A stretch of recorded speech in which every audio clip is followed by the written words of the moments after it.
No, sí.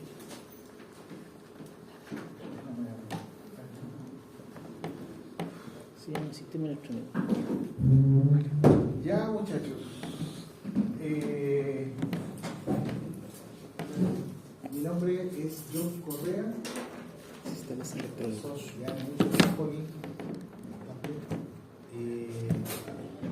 Voy a hacer el ramo de sistemas electrónicos en conjunto con otro colega que se llama Pedro Melín. Entonces, este ramo tiene teoría y laboratorios.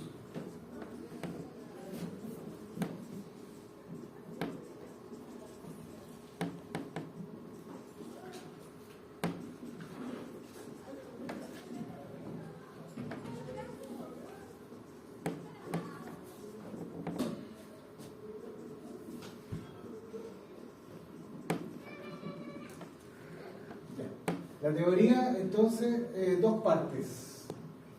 Más o menos por ahí, por el 10 de mayo, termina mi parte y sigue el otro colega. ¿Ya? 10 de mayo. APP. Y en esa época vamos a hacer un certamen, ¿ya? Para que se calcule más o menos cuándo van a tener una evaluación. ¿Ya? Los certámenes son los días sábados. ¿Ya? Se programan por los días sábados. Entonces, yo voy a programar más adelante un certamen después de esa fecha. ¿Ya? Probablemente le quite algún día al otro profe, pero no creo que sea así. Y esto tiene laboratorios. ¿Cierto? Pablo Sáez y Cristian Molina. Ah, no, es la misma cosa. ¿Pero Juan Pablo Sáenz?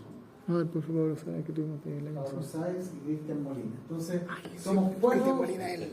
profesores que van a ver, ¿ya? O sea, es un grupo más o menos grande. O sea, tienen aquí para preguntarle a cuatro colegas lo mismo. Si yo les digo algo y no entienden, le pueden preguntar a él después, o a él, o a él. Entonces, somos una gran variedad de profesores dedicados al área electrónica, lo cual es una gran ventaja, entre comillas.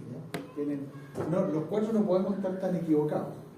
¿No? Cuando ustedes no entiendan algo, le pueden preguntar a Pablo, a Cristian, a Pedro, etc.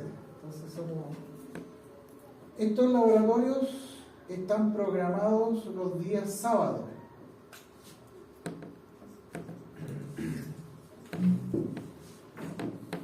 A partir del 6 de abril. ¿Ya? Voy a subir en la DECA la programación del curso, el temario, apunte, etc. Guía de laboratorio, todo el material va a estar en ADECA. ¿No saben cómo van a ADECA, no es cierto? ¿Ya? Entonces, después voy a necesitar los correos electrónicos de ustedes por la ADECA.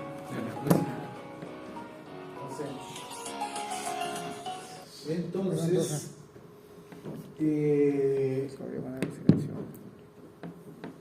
¿estamos claros? Las clases son los días viernes a las 19, sábado a las 5 de la tarde. Yo sé que ya el sábado ustedes pero hay que hacer el esfuerzo, tanto yo como ustedes. El próximo sábado es probable que yo no pueda hacer la clase del sábado que viene, no mañana, sino el próximo. Voy a estar en Santiago, pero le voy a pedir a la colega que está haciendo la clase anterior a la mía, del sábado, de máquina, que ocupe ese horario para ejercicio, para materia. ¿No puede ser el de después? ¿Cómo? ¿No puede ser el profe después? Es que esa profesora habla 10.000 por... Oh, que es bastante. Un profe después, si a las 5 O sea, creo que... Ah, es la última. La última. Control de curso. Gobiernate. Control de impulso. Ya.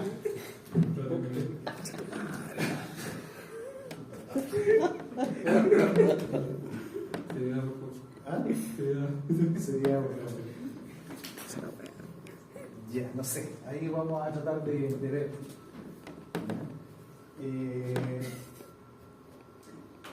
Ya. sistema electrónico, entonces va a estar todo en la DECA, el descriptor de la asignatura, que es lo más importante, para que lo lean, las guías de laboratorio, ¿ya? Y apuntes, ¿ya?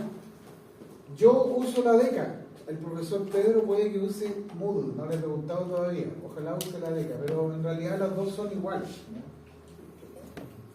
Este ramo entonces tiene dos certámenes, ¿no es cierto? Certamen 1, certamen 2, ya notas de laboratorio. ¿Ya? Los profesores tienen su manera de evaluar los laboratorios, ¿ya? Probablemente le hagan un test al final también de todas las experiencias, un test final. Entonces, la nota final del ramo, ¿no es cierto?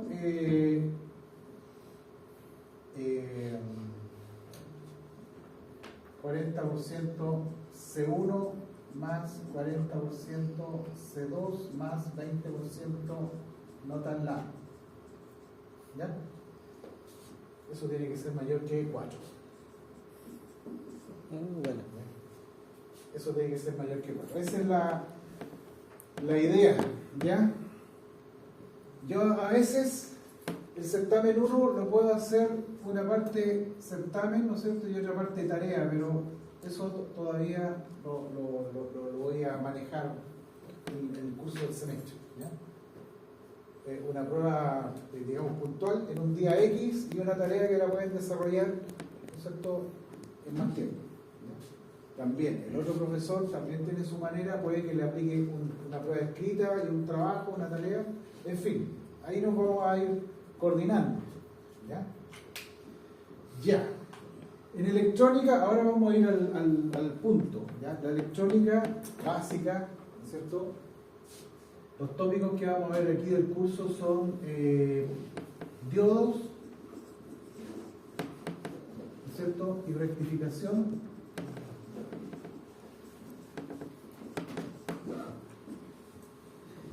Transistores y amplificación.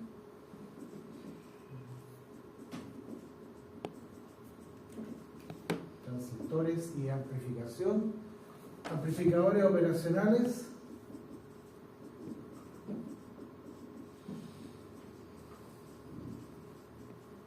Operacionales. ¿Ya? Sistemas digitales.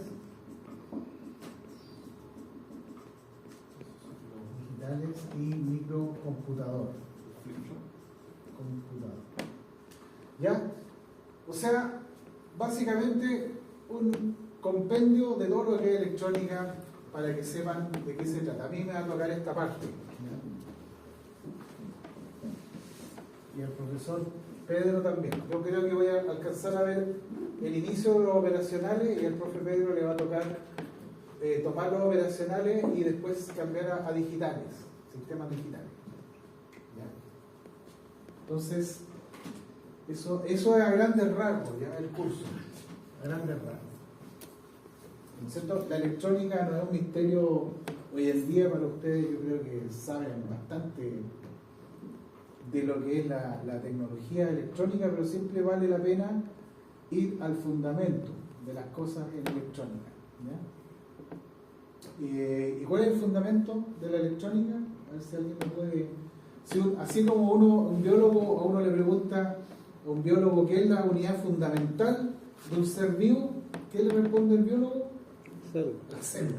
¿Ya? La célula es como la unidad mínima a partir de lo cual se pueden formar distintos seres vivos, incluso del reino animal, del reino vegetal, de los hongos, ¿no es cierto? Pero la célula. Y en electrónica, lo mínimo es ¿qué? A ver, ¿cuál es el equivalente a la célula en la electrónica? Una protobol. Llegó Arias. ¿Los 0 y 1? Eso ya es digital. Lo fundamental. O sea, ¿Cuál es el material? Bueno, para lo eléctrico, ¿cuál es el material fundamental? Los semiconductores. La Ahí resistencia. está, el semiconductor. Para lo eléctrico, el material fundamental es el conductor, ¿no es cierto? Sin conductor no hay proyecto eléctrico, o sea, necesitamos nosotros un conductor. Y en la electrónica es el semiconductor, ¿ya? Esa es la pieza básica, el semiconductor.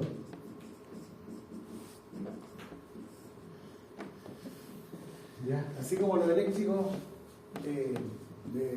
tu mundo es generar, distribuir, transmitir y proteger la electricidad. El semiconductor es el procesador de la electricidad, o sea, el semiconductor hace el trabajo fino, el trabajo, digamos, procesamiento de todo tipo, ¿ya? Rectificar, amplificar, computar, ¿no es cierto? Finalmente, esta es una de las aplicaciones más grandes de la electrónica, los sistemas digitales y los computadores, porque eso dio vida a esto, ¿no es cierto? A esto, a la pantalla, al data, a la cámara, todo eso son procesadores ya digitales. Entonces, aquí hay dos mundos en la electrónica, dos mundos, ¿no es cierto?, que son bastante, que se pueden distinguir, ¿no es cierto? Analógico y digital. ¿Cierto? La electrónica de principio analógico y la electrónica de principio digital. ¿Ya? ¿Cierto? Hoy en día, cuando partió la electrónica, todo era analógico, ¿no es cierto? Todo era amplificador, osciladores, procesadores, digamos, analógicos. Pero hoy en día, lo digital se lo ha tomado todo. En el fondo, digamos, esta parte es muy grande hoy en día. Prácticamente ha ido absorbiendo toda la electrónica en general, lo que es procesamiento digital. Y eso ocurrió de la década del 60 para adelante, ¿ya? Hoy en día prácticamente todo es digitalizado, ¿ya? Todo es un algoritmo. Hoy día ustedes ven la famosa inteligencia artificial. ¿Qué es lo que es la inteligencia artificial? Software, es algoritmo. Entonces, finalmente se ha tomado mucho el aspecto, digamos, de la informática y del procesamiento digital. Se ha tomado casi todos los ámbitos digamos, de la operación de la electrónica, ¿no? El automóvil Tesla, digamos, es un robot con ruedas, ¿ya? Y todo eso tiene computadores, tiene procesamiento, cámaras, en fin, ¿ya? Pero eso ya son aplicaciones tremendamente sofisticadas. Pero todo partió con esto, con un semiconductor, ¿ya? ¿Y qué es lo que es un semiconductor? ¿Ya? ¿Qué es lo que es un semiconductor a diferencia del cobre?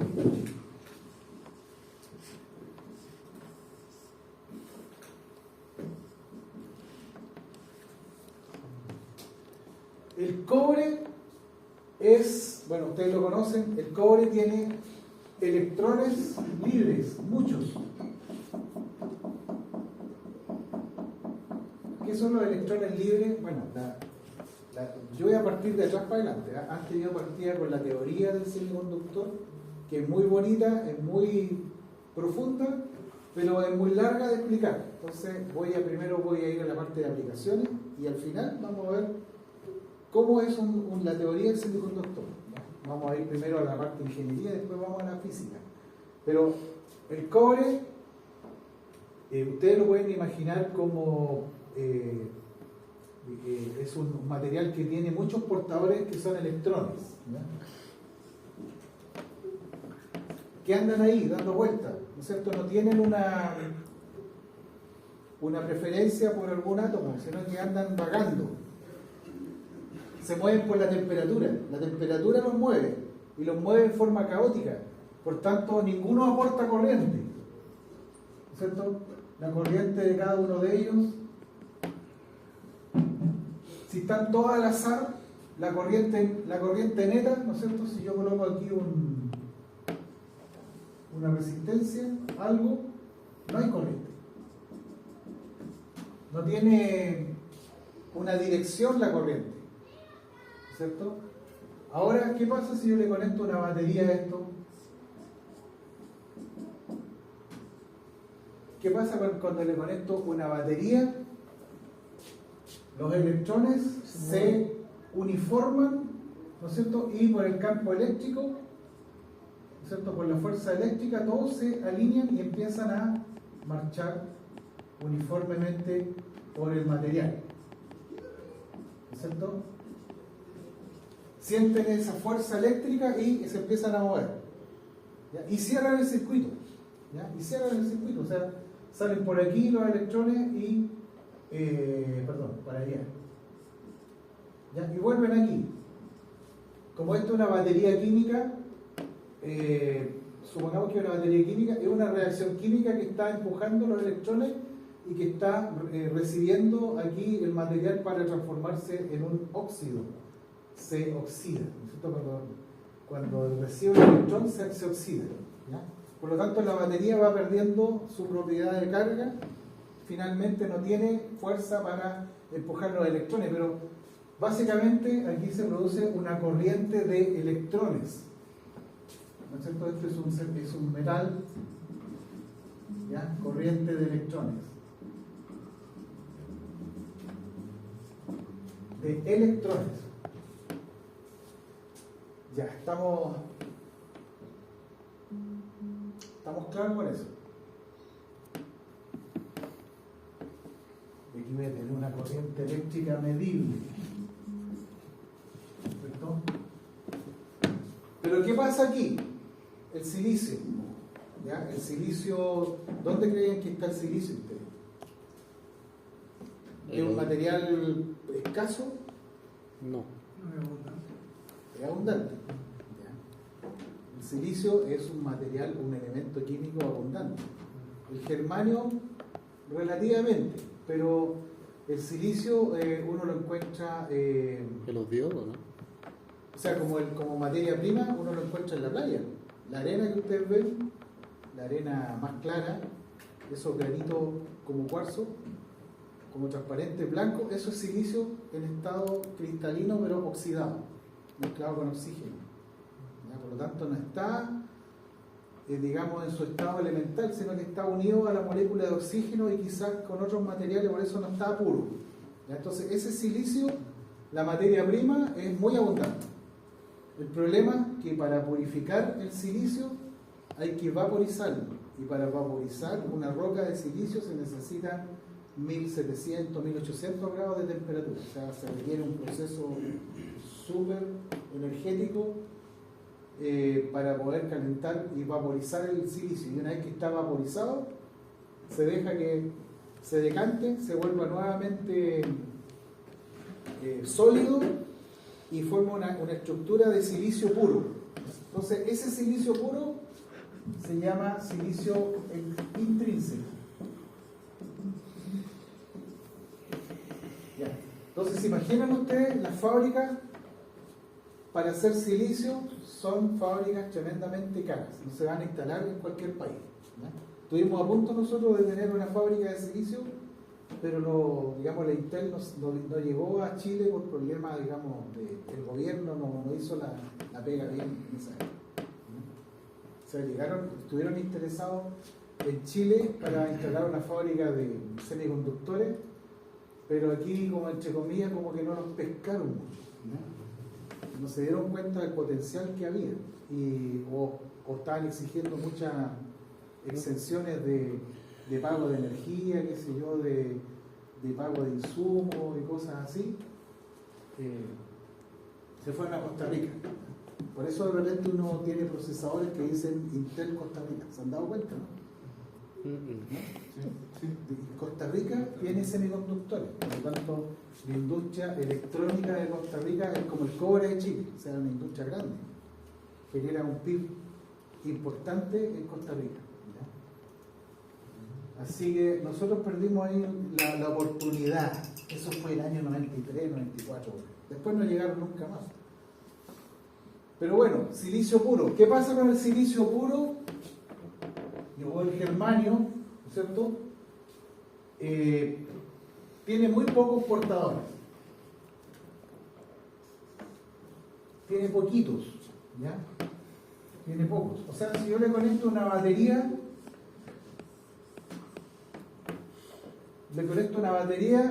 no va a generar ninguna corriente apreciable. O sea, va a actuar como una especie de aislador, pero no perfecto. No conduce. No conduce. Tiene muy pocos portadores, o sea, electrones muy pocos. ¿Ya? Electrones poquitos.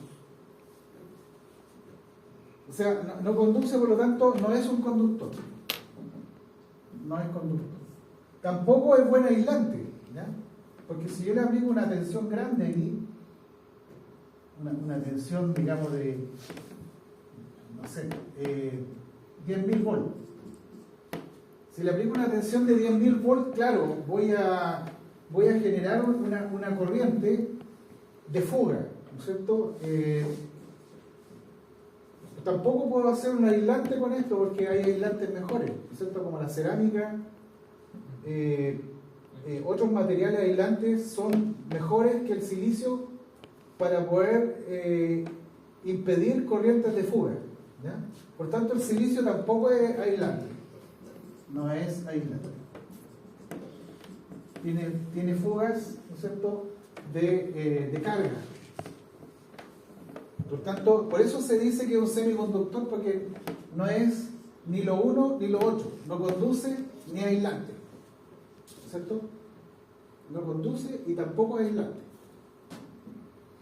Esa es la, digamos, la razón de por qué se habla de semiconductores, ¿ya? Porque no cumplen con la propiedad de conducir bien como el cobre y tampoco cumplen con la propiedad de aislar bien como la cerámica, qué sé yo. Ustedes conocen mejor los materiales aislantes. Sí. ¿Sí? Goma, ¿no es cierto? Tiene mejores propiedades que el silicio, ¿ya? Agua pura también. El aceite. Aceite desmineralizado, etc. O sea, hay una infinidad de otros materiales y el silicio podría ser un candidato, pero queda muy abajo en rendimiento como aislante. Por tanto, no es ni uno ni el otro. Entonces, ¿por qué el silicio se ocupó para digamos, para hacer esta magia, digamos, de los semiconductores electrónicos, ¿ya? Aquí viene la teoría, ¿ya? La teoría que dice que si yo al silicio, cuando lo vaporizo, le agrego impurezas de otros átomos, pero átomos muy especiales, ¿no es cierto? Silicio más un átomo pentavalente, creo que es el aluminio. Si yo el silicio, cuando lo vaporizo, le doy cantidades pequeñitas de aluminio vaporizado y después eso decanta, voy a tener un silicio tipo N. ¿Ya? Pentavalente significa que tiene 5 electrones, ¿no es cierto?, en la órbita de valencia. Eso lo vamos a ver al final, ¿ya? Pero quédense con la idea de que el aluminio le aporta una especie de metalización al silicio, como que lo deja más metalizado, ¿cierto? Aparecen más concentraciones de electrones libres. Entonces, ¿qué pasa con ese silicio más aluminio? ¿Cierto? Se dice silicio tipo N. Silicio N. Tipo N. ¿Por qué N? Porque el átomo que se le incorporó le agrega un electrón libre. O sea, es como que le estamos dando una especie de carácter metálico al silicio, ¿ya?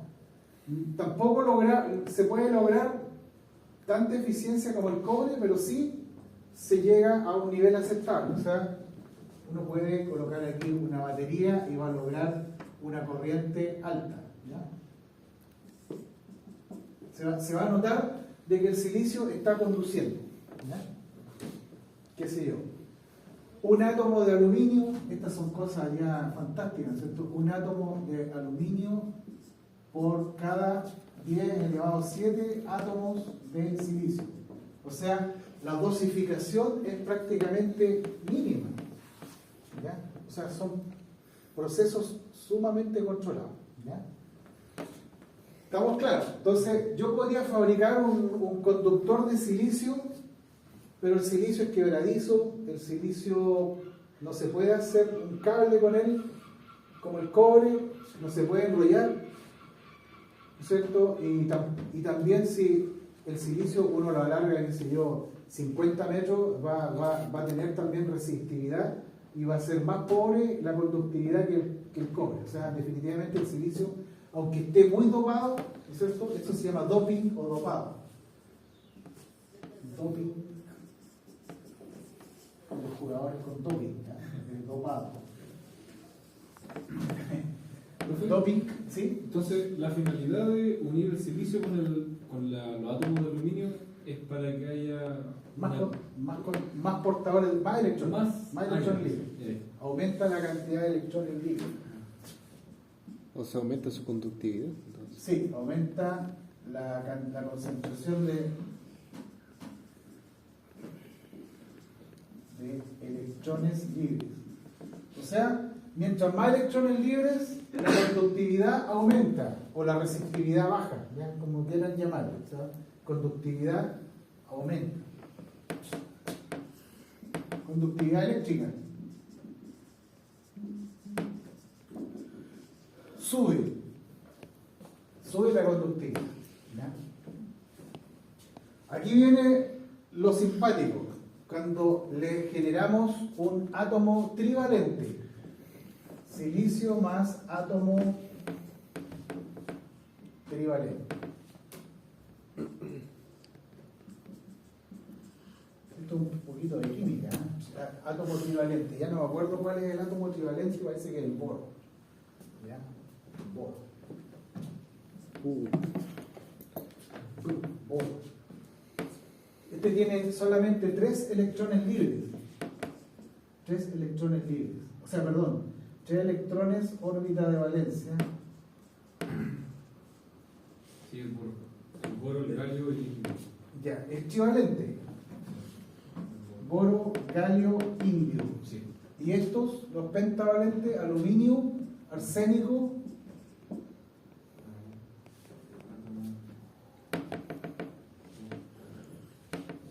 átomos pentavalentes. Aluminio,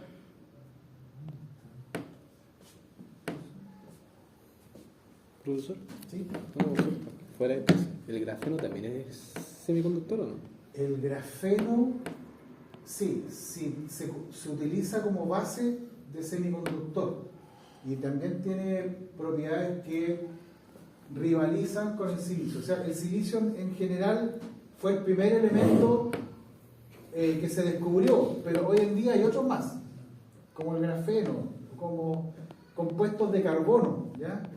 ¿Y cuál es la gracia que tienen esos compuestos de carbono? Es que tienen mayor velocidad para poder operar, más potencia, menos pérdida. El fósforo es el último del pentavalente. Pentavalente, fósforo. Sí. Bien, gracias. Ya, esto entonces va a originar, bueno, ¿qué pasa cuando queda?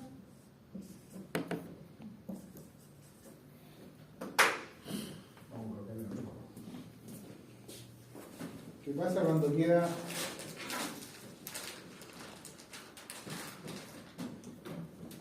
una órbita disponible? El azul igual. Ya. Silicio más boro, por decir algo, o galio, boro. En la misma concentración, un átomo de boro por 100 millones de átomos de silicio. ¿Qué es lo que pasa? Aquí quedan lo que se llaman huecos o hoyitos disponibles para la rotación de un electrón, ¿ya?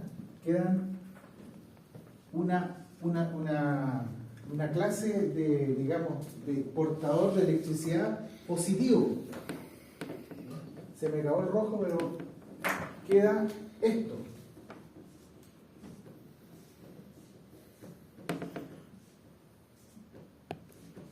¿ya? Se llaman huecos. Es como tener el sistema solar, ¿no es cierto? Y el último planeta lo sacamos, ¿ya? Lo sacamos de la órbita, no sé, Plutón, lo sacamos. Entonces ahí quedó una órbita y, bueno, los átomos se parecen a los sistemas solares. Cuando queda una órbita ahí, puede entrar un planeta a rodar ahí. O sea, es como que en ese hoyo puede llegar un electrón. Es como una casilla disponible. Por tanto, si bien es cierto, los huecos no son materia, o sea, no es una entidad física material, es un electrón que no está. Ese es el modelo. Un electrón que se fue y dejó un hoyito y ahí puede llegar otro electrón. Por tanto, eso también conduce electricidad, ¿ya? O sea, sirve para conducir electricidad. O sea, si yo inyecto electrones por aquí, ¿no es cierto?, por el cable metálico, esos electrones, ¿no es cierto?, van a llegar aquí y se pueden pillar con una órbita de rotación y la ocupan, ¿no es cierto? Como que queda en un hueco disponible. O sea, en un átomo llegó y lo pilló y ahí se metió, ¿ya? Y aquí la fuerza del otro va a empujar a este y se va a ir aquí, y este que estaba aquí va a ocupar esa casilla, y así se va a producir una marcha de electrones por este material que no tiene electrones libres, ¿ya? Este tiene muchos electrones libres, pero este no, este tiene huecos. Por lo tanto, ese también es un mecanismo para transportar carga. Se llama transporte de carga mediante huecos, se lo coloca así como H+, ¿ya? Entonces aumentamos la concentración de huecos, ¿cierto? Por lo tanto, la conductividad eléctrica también sube. Conductividad eléctrica aumenta. ¿Se fijan? Aquí en la batería todos entendemos que hay electrones. En los cables de cobre todos entendemos que hay electrones, pero adentro del semiconductor son huecos, ¿ya? Es transporte a través de casillas disponibles. Es bastante, bueno, ese principio lo descubrieron mucho antes del semiconductor. La gente, los químicos ya se habían dado cuenta que había materiales que transportaban electricidad sin tener electrones libres, ¿ya? Ya, estamos claros. Entonces, este se llama silicio tipo P, o positivo. Entonces, aparte del silicio puro, tenemos el silicio dopado tipo N, silicio dopado tipo P. Ambos conducen electricidad, pero con distintos mecanismos, ¿ya? Uno ocupa el mecanismo de electrones libres en la banda de conducción y el otro ocupa el mecanismo de huecos en la banda de valencia, en las órbitas internas. Por lo tanto, eso también sirve para atrapar electrones y conducirlos, ¿ya? ¿Se entendió, no? Sí. Tipo N, tipo P, que cuando está puro no tiene conductividad. Cuando se dopa, si se dopa N, conduce electrones. Si se dopa P, también conduce huecos, pero para efecto de la batería son electrones igual, ¿ya? La batería no tiene huecos, ¿no? Los huecos se generan en la pieza del material semiconductor, ¿ya? Bueno, a todo esto hay otro mecanismo también que libera portadores, ¿ya? Otro mecanismo físico. El mecanismo físico se llama, puede ser luz, ¿no es cierto? Luz o calor, temperatura o calor, ¿ya? Si yo le aplico luz al silicio puro, voy a estar liberando los dos tipos de carga. Voy a estar produciendo electrones y también huecos en pequeña cantidad, ¿ya? Con el calor empiezan a aparecer más electrones y empiezan a aparecer huecos, pero no es tan importante la cantidad como se logra con el dopado. O sea, el dopado es fuerte, digamos, es un mecanismo que logra cambiarle la conductividad drásticamente. En cambio, el calor no es tan, digamos, que vaya a producir que el material se vuelva conductivo solamente por el hecho de colocarle calor, ¿ya? Cuando le aplicamos luz también se generan portadores electrones huecos. Bueno, ese es el principio que utilizan las celdas solares, ¿ya? Las celdas solares utilizan el principio de que a través de la luz se puede producir generación de electrones y huecos, y eso permite generar potencia eléctrica, ¿ya? Entonces, en realidad, esto es positivo porque podemos producir energía a través de la luz solar, pero esto es negativo, ¿ya? Que el calor afecte al silicio es negativo porque empiezan a aparecer cargas donde yo no quiero que esté. O sea, yo quiero que el silicio mantenga una conductividad estable y que no se me arranque por el hecho de producir calor, ¿ya? La única manera de mantener el silicio sin portadores eléctricos es llevar la temperatura a 0 grados Kelvin.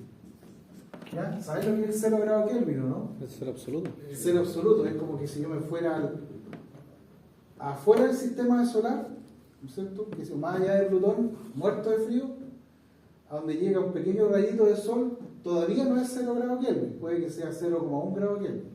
¿Ya? Entonces tendría que irme yo a un lugar donde no haya nada energético, y eso en el universo es imposible, ¿ya? O sea, siempre va a haber una temperatura, 0,0000001 grados Kelvin. Entonces, y llegar al 0 grados Kelvin, los físicos dicen que es imposible, ¿ya? Cuando hay 0 grados Kelvin, en teoría el silicio no tiene nada, no tiene ni electrones ni huecos, ¿ya? Nada. O sea, ahí podríamos nosotros aplicar una tensión súper grande y el material se comporta como un aislante perfecto.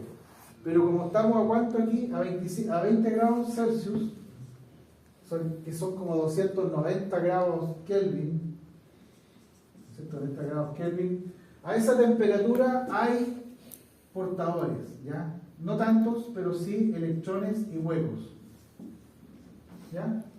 Y eso en electrónica es nocivo, por eso todo el equipo electrónico tiene que estar refrigerado, tiene que estar ventilado, porque si aparecen portadores de carga donde yo no quería que estuvieran, los sistemas fallan, sobre todo los sistemas digitales, ¿ya?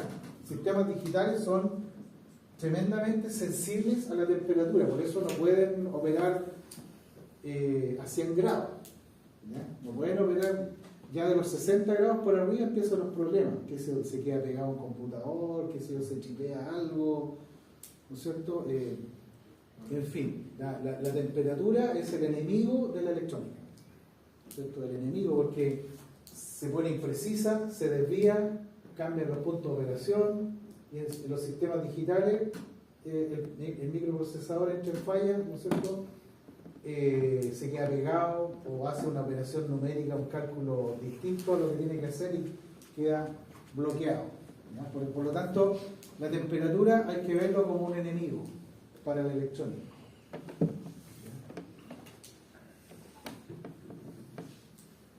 ¿Hasta el momento alguna consulta, alguna pregunta? ¿No? ¿Nada? ¿Habían visto esto alguna vez o no? ¿En Sí. algún programa científico o algo? Sí, ¿Sí? Algo parecido. Ya. Bueno, pero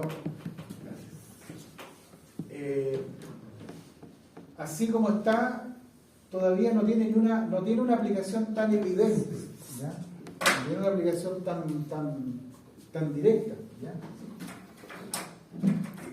¿Qué es lo que viene ahora?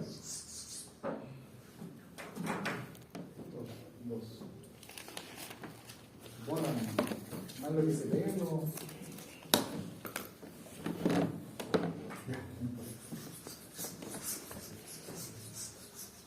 Lo borra, pero se queda pegado.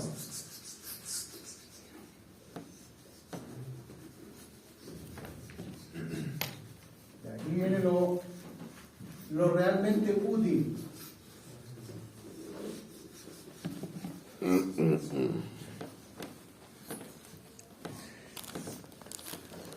Aquí viene lo realmente útil. Si yo tomo una pieza de tipo N y la pego con otra tipo P,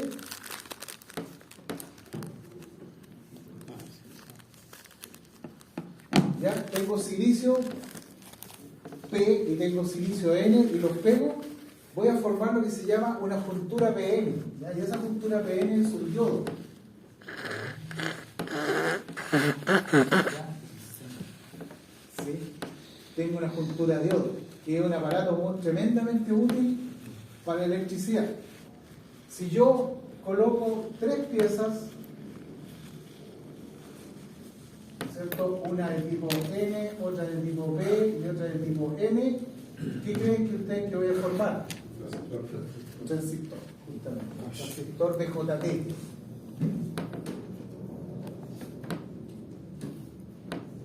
Otro elemento de electrónica súper útil, porque este me sirve para amplificación, los transistores, ¿ya? Y si yo hago esto, 4 capas, aquí a lo mejor ya un director, ¿ah? Un director, justamente, sí.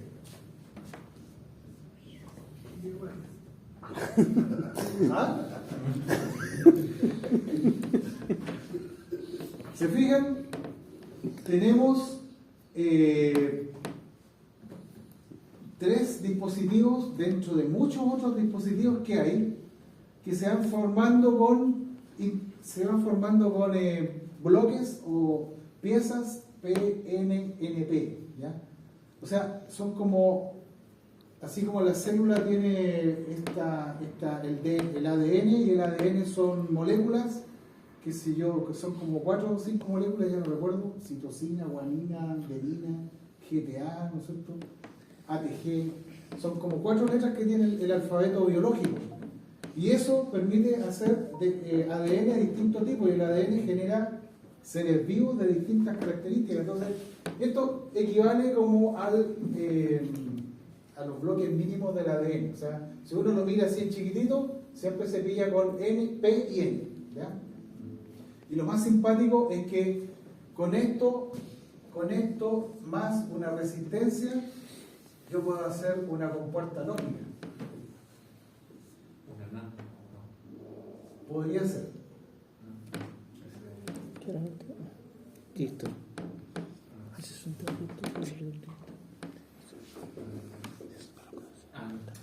Claro, sí. Si uno ve una compuerta lógica, está hecho con transistores, diodos y resistencias. Y eso da origen ¿a qué? A todos los sistemas digitales. Multiplexores, decodificadores, sumadores, chip register, flip-flop, memorias. O sea, todo lo que es computación, todo lo que es cálculo se hace con compuertas lógicas. ¿Y qué es lo que es eso? Son combinaciones de diodos y transistores y resistencia, ¿ya? Esta resistencia igual se hace con silicio, ¿ya? No es una resistencia, digamos, de metal, también es una resistencia semiconductora. Por lo tanto, no hay que meterle metal al chip, ¿ya? Y finalmente casi todo, o sea, todo se hace con PN, silicio PN, una gran variedad. O sea, definitivamente aquí yo les coloqué 1, 2, 3, pero hay decenas de dispositivos distintos de electrónica, ¿ya? Pero estos son los más básicos, ¿ya? Profe, consulta. Sí. Tengo entendido que los condensadores no es así. Creo que son placas que son casi juntas, ¿o no? Los condensadores, Sí, o estoy nada que ver. o sea, el efecto condensador es tener un metal, ¿no es cierto?, enfrentado con otro metal Eso. en superficie. ¿Ya? Si yo tengo, digamos, una placa metálica enfrentada con otra placa metálica que no se topan, le pongo un aislante y les pongo un campo eléctrico, se van a acumular cargas. Y yo cuando saco la fuente, quedan las cargas acumuladas. ¿Sí? Pero el condensador siempre va a ser conductor enfrentado a otro conductor. No es semiconductor. No es semiconductor, no. El condensador no es semiconductor. Es un conductor de una forma placa, hay que hacerlo lámina. Si tú haces pedazos, digamos, abres un condensador de estos de aluminio, te das cuenta que es un rollo de aluminio más una capa, un rollo de aislante y otro rollo de aluminio que se hace un tubo, ¿ya? Y eso genera el efecto carga, digamos, de condensado, ¿ya? Pero no es semiconductor. No hay... hay un tipo de semiconductor que se llama varicap, ¿ya? A lo mejor te referías a eso, ¿no? No está por... No, de hecho el varicap nunca lo... Sí, este se llama varicap. ¿Ya? Es una aplicación de un diodo muy especial, ¿no es cierto?, donde el diodo se fabrica de modo de que la capacitancia se varía con el voltaje. O sea, yo tengo aplicado aquí un voltaje y la capacidad del diodo varía con el voltaje. Que si tiene una curva. ¿Ya? No es como el condensador clásico que tiene una capacidad constante, no importa el voltaje que yo le aplico, siempre la capacidad es la misma. En cambio, este dispositivo tiene una capacidad variable. Y esto se ocupa, o se ocupaba en realidad, en las telecomunicaciones, en la radio, en la recepción FM. Entonces, se necesitaba un sintonizador de frecuencia variable. ¿Ya? Entonces, todos esos tipos de cosas eran lo que nosotros decíamos la electrónica analógica. ¿Ya? Pero también semiconductores. Tú hablabas delante del diodo Zener. Sí. Ese otro tipo de aplicación del diodo. Tiene otra forma. Ya. El Zener, lo vamos a ver tangencialmente, es un diodo que permite trabajar en la zona de ruptura y permite, digamos, un voltaje estable, independiente de la corriente. ¿Ya? Entonces sirve como regulador de voltaje. ¿Ya? Pero ¿cómo se logra un diodo Zener? Solamente cambiando ciertas características dimensionales, ¿no es cierto?, de los dopados, ¿no es cierto? Los dopados, ¿no es cierto?, son procesos muy controlados, entonces regulando el dopado, por ejemplo, una concentración muy alta aquí y después bajando la concentración acá, a través de la fórmula química, se logra un diodo con características Zener, ¿ya? O se logra un diodo con características varicap. ¿Ya? Entonces, no es que se construya de otra manera, sino que son dimensiones distintas, formas distintas y concentraciones distintas, pero si uno lo mira bien, es una juntura P. ¿Ya? Siempre va a ser un material P y uno N de distintas formas, ¿no es cierto? Puede ser así.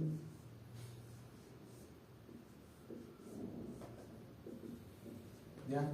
Puede ser así la forma, no tiene por qué ser una pieza como un dominó. Yo lo dibujo así porque así uno lo entiende, pero en la electrónica, microelectrónica, se le da forma geométrica también, para poder definir las compuertas, digamos, los diodos, todo tiene una forma geométrica, y ese es otro cuento bastante tecnológico. Y también está el LED. ¿No sé si ustedes conocen el diodo LED? Sí. Emisor de luz, ¿ya? También, o sea, en el fondo el diodo LED también es una juntura PN, pero que tiene una característica, digamos, que hace que el proceso de recombinación de portadores genere una longitud de onda visible, ¿ya?, para nuestro ojo, la longitud de onda visible, ¿ya? Se puede fabricar un diodo, pero lógicamente hay que cambiar los materiales. Aquí la variedad de estos materiales es bastante más compleja. O sea, para fabricar un diodo yo necesito una molécula química bastante más compleja para poder producir la longitud de onda que se requiere para la luz verde o para la luz roja o para la luz azul, ¿ya? Entonces, no es tan sencillo como colocar un átomo pentavalente, ¿ya?, o trivalente. De hecho, el LED azul se demoró mucho tiempo en fabricarse, ¿ya? Se demoró mucho tiempo. O sea, cuando salieron los diodos LED salió el diodo verde y el diodo azul. Perdón, el diodo verde y el diodo rojo eran fáciles porque la fórmula química y los dopados eran sencillos, ¿ya? Pero el azul no lo podían fabricar y tuvieron que hacer mucha inversión y experimentación y lo lograron por allá por el año 98. O sea, Seguro. siendo que el LED azul, es el LED verde y el rojo salieron en la década del 60. Entonces se tuvo que esperar 40 años para que saliera el azul. ¿Ya? Y cuando salió el azul, se podía combinar azul, rojo, verde para formar la luz blanca. ¿Ya? O sea, los tubos LED no salieron hasta que se inventó el LED azul. ¿Ya? Se demoró ese proceso. Yo no me había percatado de ese detalle, que costó mucho el desarrollo del LED azul. ¿Ya? La fórmula química, con mucha prueba y error. Hay una historia ahí en YouTube, pueden colocar ahí historia del LED azul, y ahí se dan cuenta, digamos, cómo se trabajó el científico que lo hizo, cómo lo tuvo que estar mucho tiempo en el laboratorio, ¿ya? Y con los problemas que tienen las investigaciones, que no hay plata, que el problema es esto, que la empresa quiebra, y después cuando es exitoso, todos ganan y el científico no gana nada. ¿Qué queda ahí? ¿Se fijan? Ya. Esa es como la introducción, ¿ya?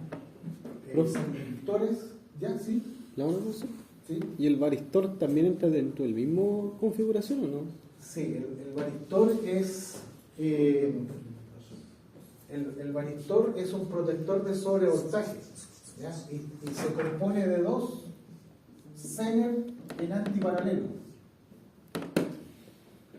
¿ya? Esa aplicación permite que si tú tienes un voltaje aquí, aquí uno puede colocar una protección. Esto puede proteger 400 volts, por ejemplo. ¿Ya? Entonces, toda la tensión que está debajo de 400 volts, esto es un circuito abierto, no conduce. ¿Ya? Pero si llegan 500 volts, qué sé yo, por alguna razón llegaron 500 volts, todo el voltaje se va a pasear en esta red. Por tanto, actúa como un fusible de tensión. O sea, actúa como protección de sobretensión. ¿Ya? No de sobrecorriente. Se quema, ¿no es cierto? Y se degrada para poder proteger el circuito de acá contra los sobrevoltajes. O sea, su misión es, si llega un voltaje más arriba del especificado, lo recorta, ¿ya? Y se sacrifica. ¿Ya? Por eso, cuando hay una falla, hay que cambiarlo. ¿Ya? Los varistores. Varistor. ¿Y para un pararrayo lo puedo usar también o no? No creo que la energía de un rayo es demasiado. Puede que esté, pero no sé. Que se ocupan unas cálulas de óxido de zinc para los pararrayos. De óxido de zinc. Sí, ahí no sabría decirte si es semiconductor o no, pero esto se ocupa más bien en aparatos electrónicos. ¿Ya? El aparato electrónico, digamos, tiene, si es de buena calidad, tiene varistores presentes. ¿Ya? Por eso de repente cuando hay una falla y esto queda en cortocircuito, digamos, uno sabe que es el varistor que falló. ¿Ya?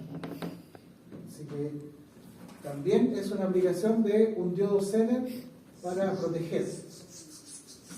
Entonces, si ustedes se dan cuenta, la variedad de cosas que se puede hacer con semiconductores es muy amplia. Y delante un compañero de ustedes decía, ¿qué pasa con el grafeno? Bueno, el grafeno viene a reemplazar esta base, ¿cierto? En vez de silicio, grafeno. ¿Ya? O sea, se cambia el silicio por el grafeno, igual la gracia del grafeno, que tiene menores pérdidas, es más rápido. ¿Ya? Acuérdense ustedes que los dispositivos digitales operan a gigahertz. Sí. ¿Ya? Entonces, en la frecuencia de los gigahertz empiezan a aparecer capacitancias parásitas, empiezan a aparecer fenómenos, digamos, propios de la construcción del elemento. Aparece una capacitancia parásita y eso echa a perder todo el diseño. Entonces, el diodo semiconductor de silicio tiene problemas, enfrenta problemas de operación a gigahertz, y el grafeno viene a solucionar eso, viene a solucionar el tema de operar en forma eficiente para alta frecuencia, ¿ya? Sobre todo ahora que estamos todos en la onda de los gigahertz, ¿ya? cuando recién salieron los computadores eran megahertz, ¿cierto? Los primeros computadores que yo logré tener en mi poder operaban a una fantástica operación de 1 megahertz, ¿cierto? A esa frecuencia operaba la electrónica, por tanto la electrónica no tenía mayor problema a esa frecuencia, pero cuando se empezaron a densificar los sistemas digitales, era necesario subir la velocidad y ya estamos en gigas, o sea, 1000 megas, o sea, esto por 1000. ¿Ya? ¿Y cuántos años han pasado de los megas a los gigas? Yo creo que no pasaron más de 15 años. ¿Ya? Y ahora, ¿para dónde queremos irnos? Para los terahertz. ¿Ya? 1000 veces más. ¿Ya? Más rápido. Para la inteligencia artificial. Los algoritmos de inteligencia artificial son brutales en cuanto a procesamiento de base de datos. Por tanto, ya se tiene que hablar de terahertz. Y para eso, dispositivos, no me cabe duda que todo está hecho con otros materiales que no son silicio. ¿Ya? Pero el principio es el mismo. El principio es portadores libres con dopado, con dopado tipo N o tipo P. ¿Ya? Así que todavía no han inventado otro dispositivo electrónico que ponga obsoleto este tipo de electrónica. ¿Ya? Se dice que va a ser la óptica. ¿Ya? Se está amenazando de que la óptica va a cambiar finalmente la electrónica. ¿Ya? Pero todavía parece que no, el computador óptico no está todavía disponible, o el cuántico. ¿Ya? Hay dos versiones. No sé si han escuchado hablar de ordenadores cuánticos, de ordenadores ópticos. Son los mismos conceptos, pero quieren tratar de deshacerse de la parte eléctrica, porque la parte eléctrica tiene el problema que genera calor, ¿ya?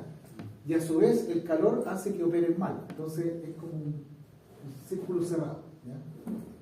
Este tipo de tecnología opera mal con la temperatura y a su vez genera temperatura, por lo tanto llega un momento en que yo no la puedo achicar más, ¿cierto?